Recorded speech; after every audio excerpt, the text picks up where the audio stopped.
강남경찰서 강력계 소속 형사 B씨가 지역경찰과 유흥업소 간의 유착을 조사하다가 행방이 묘연해져서 실종 선고를 했는데 이틀 만에 시신으로 발견이 됐거든요. B씨는 시신으로 발견되기 3일 전 강남에서 지인과 밤늦게까지 술을 마셨고 다음날 아침에 부산으로 가려다가 충북 영동군 부근에서 교통사고를 내거든요.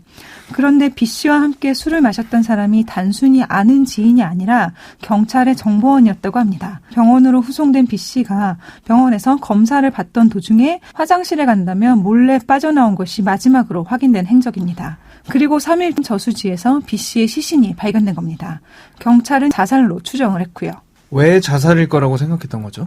영동경찰서 측은 B씨가 과도한 음주를 한 탓에 지각을 했고 상사의 문책이 두려워져서 아무런 목적 없이 부산으로 향하다가 교통사고까지 냈는데 문제는 숙취로 인한 음주운전의 가능성이 있었다는 겁니다. 그래서 B씨가 병원 진료 도중에 자살했다라는 취지로 발표를 했습니다. 그리고 영동경찰서는 음주운전 가능성을 얘기를 했지만 교통사고가 나서 병원에 간 직후 했던 체열검사 결과를 보면요. 여기에도 이상한 부분이 있습니다.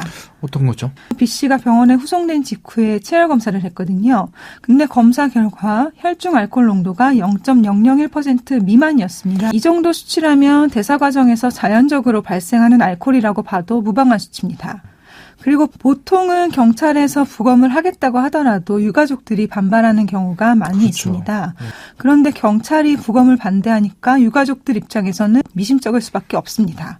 부검 결과가 어떻게 나왔습니까? 이 부검을 해보니까 B씨 앞머리 쪽하고 정수리 쪽에서 광범위한 피하 출혈이 발견이 됐고요. B씨의 목 부분에는 살갗이 살짝 벗겨졌다는 겁니다. 추가적으로 검출된 약물이 있는데 디펜히드라민이라는 약물입니다. 이 약물이 수면 유도제의 일종인데요. B씨의 신체에서 이 약물이 검출이 될 만한 이유가 전혀 없었다는 겁니다.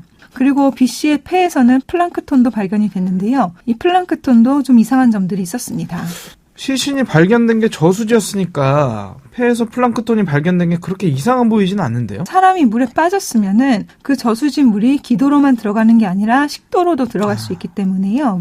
그런데 폐에서만 발견이 됐다는 거는 B씨가 사망을 한 다음에 저수지에 유기되었을 가능성이 있다는 걸 암시를 하는 겁니다.